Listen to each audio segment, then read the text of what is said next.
You will hear a number of different recordings, and you will have to answer questions on what you hear. There will be time for you to read the instructions and questions, and you will have a chance to check your work. All the recordings will be played once only. The test is in 4 sections. At the end of the test, you will be given 10 minutes to transfer your answers to an answer sheet. Now, turn to Section 1. Section 1. You will hear 2 dialogues. The first between 2 friends at university, the second between one of these people and a university clerk. First, you have some time to look at questions 1 to 4. Pause the recording for 30 seconds. You will see that there is an example that has been done for you. On this occasion only, the conversation relating to this will be played first. Hi, Julie. You look flustered. What's wrong? I left my car parked in the underground parking and now it's gone. Gone? What do you mean? Do you think it's been stolen? I think so. I'm just so flustered. It's such a big place and I'm not sure. I just can't remember where I left it, or if someone took it. Was it locked? Well, I think I locked it. You know, I was thinking of my class at the time because I was running late, so I'm not 100% sure. The correct answer is A. Now we shall begin. You should answer the questions as you listen because you will not hear the recording a second time. Listen carefully and answer questions 1 to 4. Hi, Julie. You look flustered. What's wrong? I left my car parked in the underground parking and now it's gone. Gone? What do you mean? Do you think it's been stolen? I think so. I'm just so flustered. It's such a big place and I'm not sure. I just can't remember where I left it, or if someone took it. Was it locked? Well, I think I locked it. You know, I was thinking of my class at the time because I was running late, so I'm not 100% sure. Where did you leave it? Underground. It was level 1. Don't you know that area's for postgraduate students, not for undergraduate students? Did you get a parking permit from Student Services? No, I didn't. So what does that mean?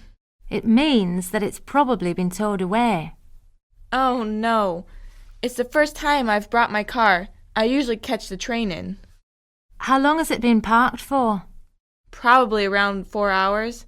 Is there anything I can do? Yes. Go to the clerk at Student Services and ask what you have to do to get your car back. You'll probably have to get your car out of the compound and also pay a fine. I don't believe it. I know, it's ridiculous. But it's the only way the university can control how many people park on the grounds. There's just not enough parking to accommodate all the students. They could at least have clamped the wheel. Oh well, how do I get to Student Services? You go towards the science department, which is opposite the football field and next to the cafeteria. It's in the building in between. Okay, so it's in the building in between the science department and cafeteria, which is opposite the football field. That's right. Good luck. Before you hear the rest of the conversation, you have some time to look at questions 5 to 10. Pause the recording for 30 seconds. Now listen and answer questions 5 to 10. Good morning. Can I help you? Yes, I was told to come here because I seem to have lost my car. Oh, what do you mean? Well, it's the first time I've brought my car, and I didn't realize there were restrictions, and I think it might have been towed. No, I see. Are you a postgraduate student? No, undergraduate. Did you get a parking permit? No, I didn't know about the permit. Okay. We'll have to fill out a release form for the compound company where your car has been taken. I'll just need to get some details. Your name? Julie Karas. That's spelled K-A-R-A-S. Julie Karas. F-R-A-S. And your address? 15 Fremont Avenue. How do you spell Fremont? Fremont. And the district is Hawksley. How do you spell that? Hawkesley. Faculty? I'm in political science. So that's the science faculty. Yes. What's the car registration number? It's KIE6. No, sorry, I always get that wrong. It's IKE614T. IKE614T. What make is the car? It's a Fiat Panda. Do you know the model? The model? Yes, what year was it made? Oh, 1998, I think, and it's white. Well, actually, it's cream. A cream 1988 Fiat Panda. No, 1998. 1998. What I'll do is give the car compound a call and see if they have it in their possession. Okay, so what should I do? Take a seat in the green room, I won't be long. That is the end of section 1. You now have half a minute to check your answers. Pause the recording for 30 seconds. Now turn to section 2.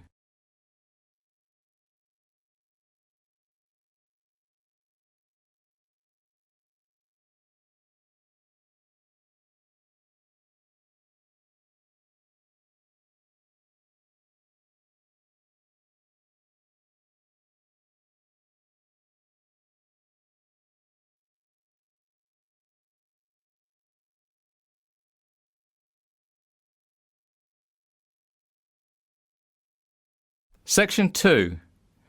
You will hear a ranger from the Nitmaluk National Park speaking on a radio program about hiking in Australia.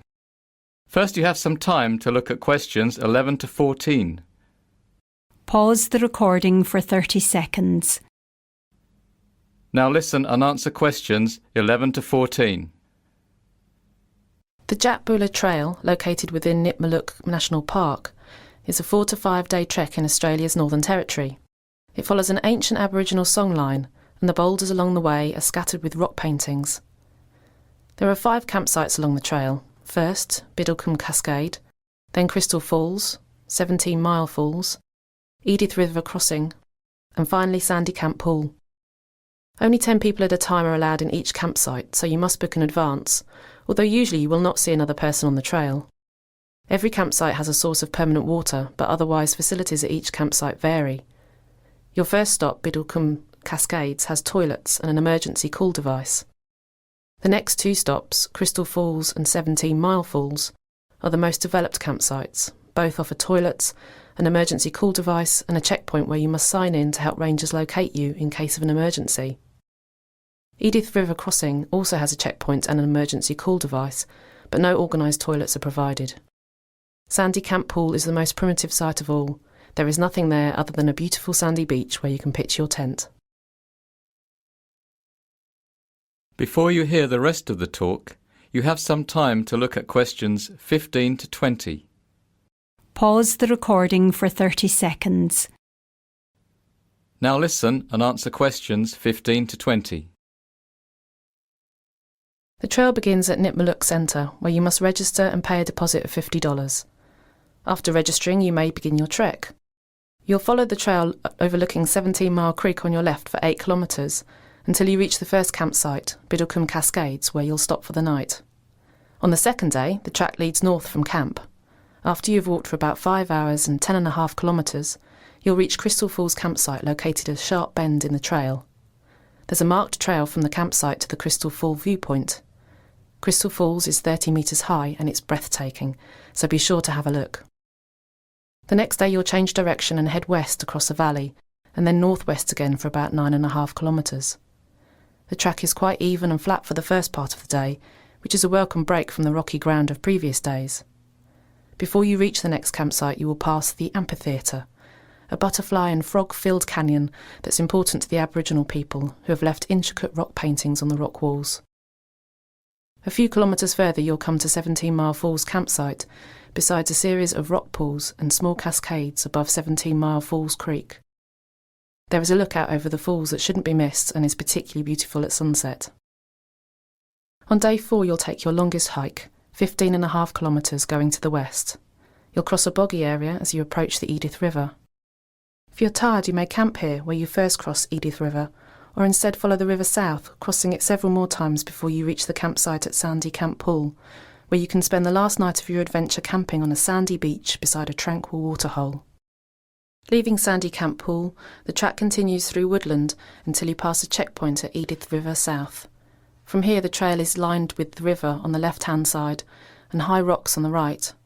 One last stop is a must at Sweetwater Pool. This is a large waterhole surrounded by rocky ledges that is perfect for a picnic before you return to civilization. Day trippers can access this point from Edith Falls, so it may be your first encounter with another person since leaving Nipmuc. After a swim, make your way to Edith Falls where your adventure ends. Make sure you deregister at the Edith kiosk and then take a hot shower. That is the end of section 2. You now have half a minute to check your answers. Pause the recording for 30 seconds. Now turn to section 3.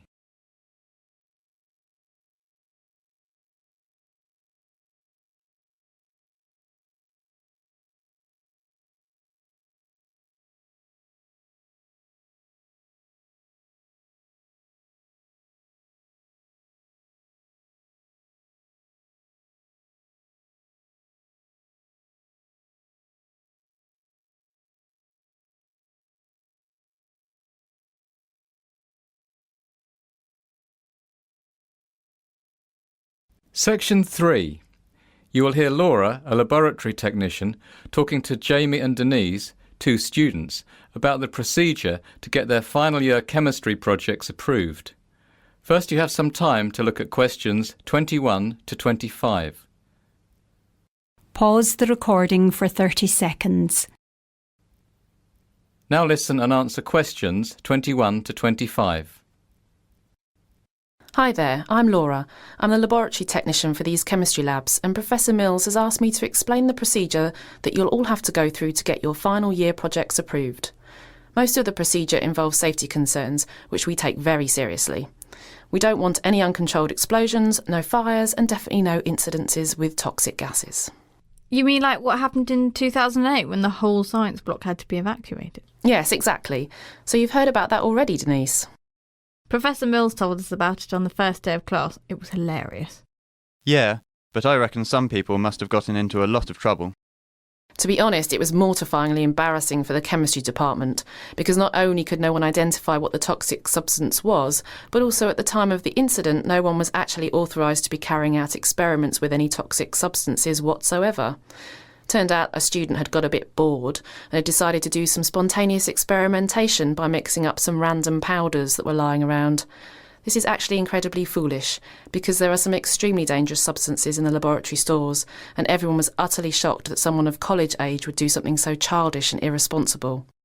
And, in effect, this incident was the reason we developed the safety procedure that each of you must now go through before we let you loose in the laboratory to do your final year project.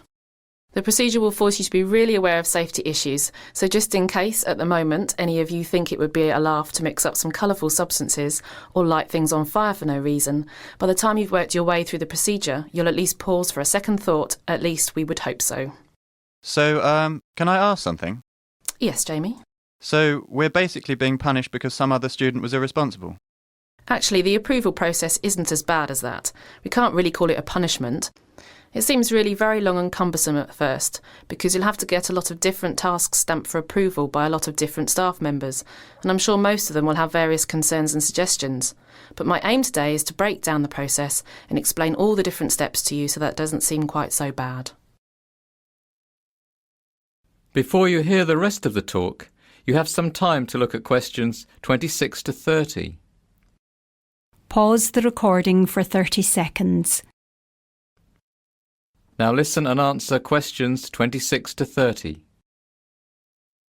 All right, let's get started. As I said before, a number of different staff members will be giving you suggestions, and they may not always agree, so just to keep things clear, you should remember that the laboratory supervisor has the final say about whether or not an experiment may be done here in our laboratory. Your professor has the final say whether you can do a particular experiment for your project, provided it's approved by the laboratory, and I've got the final say on how it may be done. So, the first step is that you will fill out this safety assessment form. You will have to have a fairly clear idea of your experiment because you'll need to list all the chemicals you'll be using, the quantities you'll be using for each one, and the nature of the reactions that you'll carry out. You'll also be required to provide a week-by-week schedule so that we can be sure that whatever substances you're working with won't prove to be incendiary if they get mixed up with whatever the person next to you on the bench is getting up to. Really, for most of you, this assessment form will be quite straightforward because you're simply not going to be working with anything very dangerous. But for some of you, particularly if you are working with any volatile substances, it could be a bit more complicated.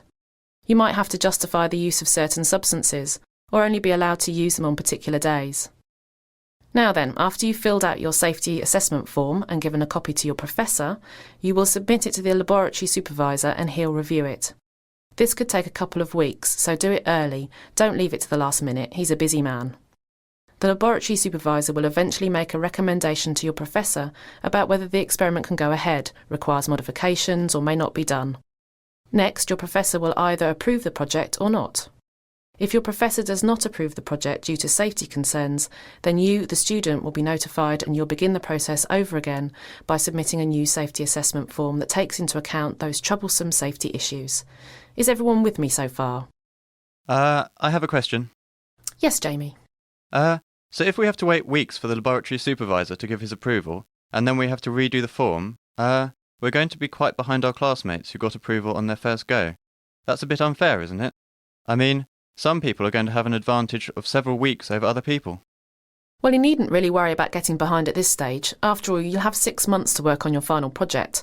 And you'll only get a 2-week block of laboratory time anyway, so there's time to wait for the laboratory supervisor provided you get started promptly and don't leave it all to the last 2 months. Also, don't forget that this is only one step. There are plenty of other steps for other students to get hung up on further down the line. It will all balance out. But, Laura, what if our projects aren't approved? Then you'll come up with another one. Don't get too attached to your project in the beginning. Projects get turned down. Let's see, last year I think only 15 projects got approval on their first go. Out of how many? Out of about 45, I think. There are less of you this year. But still, be prepared to come up with an alternative project. There are plenty of people to help you if you need ideas, your professor, his RAs, even your fellow students. And don't forget that in the first months of your project, the library will be your second home, and the librarians will be your greatest friends. Laura, what's an RA? RA stands for Research Assistant, like Jess over there in the lab coat. Hi, Jess. Now, once your professor has approved your project, you will need to write up a set of experiment safety procedure guidelines. This will include all the practical steps you'll take to keep safe and exactly what you'll do if you have a spill or some such thing. How will we know all this? We've got no experience in the laboratory. Well, after your professor approves your project, he'll assign an RA to help you write the experimental safety procedure guidelines. You won't be on your own. Finally, once that's written, you'll give it to the laboratory technician, that's me, for approval. If I approve it, then you can begin your experiment. If there are problems, we'll sit down together and talk about it. Then you and your assigned RA will come up with a way of making your experiment completely safe to conduct. You'll redo the guidelines and give it to me again until it's approved. But the RAs know what they're doing, so I don't expect there will be too many problems. OK? Any questions? That is the end of section 3.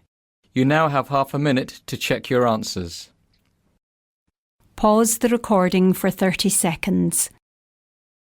Now turn to section 4.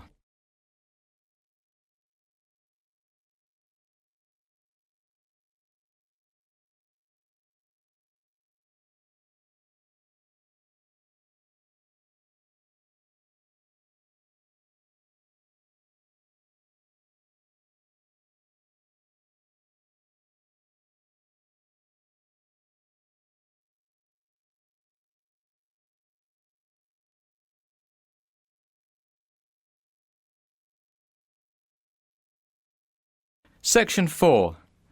You will hear part of a lecture about the different biomes that are present in Brazil, given as an introduction to a course about sustainable development in South America.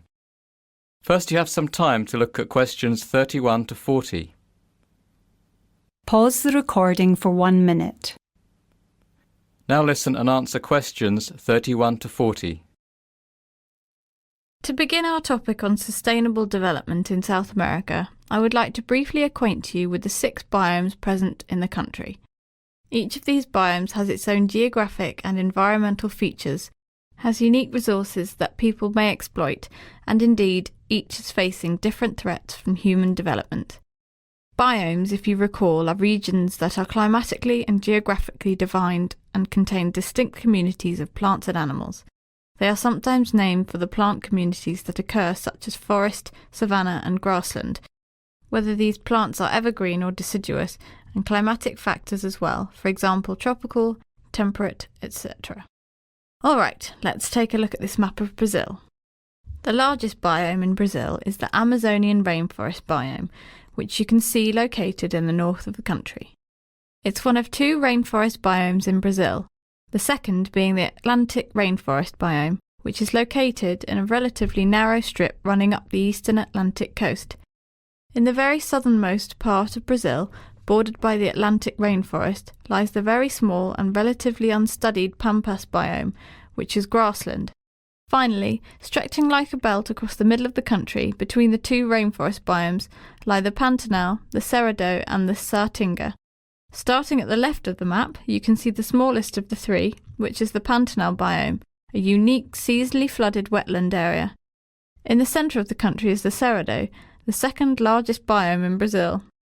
Cerrado is tropical savanna, a scattering of grassland and deciduous forest that experiences a short dry season. Finally, the last biome, called Saatinga, is located between the Cerrado and the Atlantic forest in the northeast of the country. The Saatinga has a very long dry season, lasting 8 to 9 months, and is covered in deciduous scrub. So, let's begin with the Amazonian rainforest biome. As I mentioned previously, it's rainforest and it's incredibly diverse. It contains the largest single reserve of biological organisms in the world. No one really knows how many species occur in the Amazon forest, but scientists estimate that there could be as many as 5 million. Recently, this biome has been under a great deal of pressure from agriculture, with large swathes being cleared and burned to create pasture for the 19 million cattle that the area supports. However, the soils are acidic with very low levels of certain important minerals and are quickly degraded when heavily grazed, which necessitates more clearing and burning of forest. The rainforest is further disturbed by selective logging of valuable tree species. The second largest biome in Brazil is the Cerrado, which is a tropical savanna environment made up of sparse trees and drought-resistant grasses. The Cerrado also contains a huge biodiversity. It's estimated that 1/3 of Brazil's plant and animal species are located in this region. But since 1995, the cultivated pasture area in the Cerrado has increased by almost 70%. It is a common practice to use newly cleared land for the cultivation of crops for a few years, and then when it starts to degrade, to use it for pasture for cattle. The Cerrado now supports 72.3 million cattle, which amounts to 41% of the cattle in Brazil. Next we have the biome called the Saatinga, which is a tropical dryland with a dry season that lasts 8 or 9 months of the year. Vegetation is deciduous, sparse and thorny and contains a high number of species endemic to Brazil. Agriculture is limited by the lack of water, but this biome supports 8.8 million goats and 8.1 million sheep, besides 23.9 million cattle. The Pantanal biome, a wetland formed by the flooding of the rivers of the Paraguay Basin, is the world's biggest flooded plain. Vegetation is patchy and variable. It consists of tall grasses, bushes and widely dispersed trees similar to those of the Cerrado, except that in the Pantanal they are partially submerged for a portion of the year. 3 million cattle are raised in this biome. However, the available grazing area is limited by flooding, so large areas can sustain only low numbers of animals. UNESCO recognises it as a World Biosphere Reserve and also as a World Natural Heritage Site. Ecotourism is becoming important in this region, which diversifies the economic activity. The Atlantic rainforest is the most endangered biome in Brazil and also its most affluent region. It's the most important agricultural and industrial area of the country. It supports 36 million cattle and most of the country's dairy production takes place there. More than 70% of the Brazilian population, the largest Brazilian cities, and the production of about 80% of Brazil's gross domestic product are all located in what used to be the Atlantic rainforest. Today, as a result, less than 10% of the Atlantic forest is left. The biome is also beginning to be recognised as ecologically very important. In the state of Bahia, for example, international researchers have identified a world record of 458 tree species in a single hectare of Atlantic forest. That is even more diverse than the Amazon rainforest. At the moment, less than 2% of the remaining Atlantic forest is under protected status, and the scientific community is scrambling to secure what little undisturbed forest still remains. Finally, the Brazilian Pampas biome has a temperate climate. It's the only biome in Brazil that is not tropical. Grasslands scattered with shrubs and trees are the dominant vegetation. The shallow soil, originating from sedimentary rocks, often has an extremely sandy texture that makes it fragile and highly prone to water and wind erosion. The Pampas supports 26 million cattle and 6 million sheep, in mostly natural, unmodified pastures. However, this biome is being threatened with rapid conversion to the agriculture of cash crops. All right, so next week we will go into more detail about the economic policies of the Brazilian government in relation to the development of each of these biomes. That is the end of section 4. You now have half a minute to check your answers. Pause the recording for 30 seconds. That is the end of the listening test. In the IELTS test, you now have 10 minutes to transfer your answers to the listening answer sheet.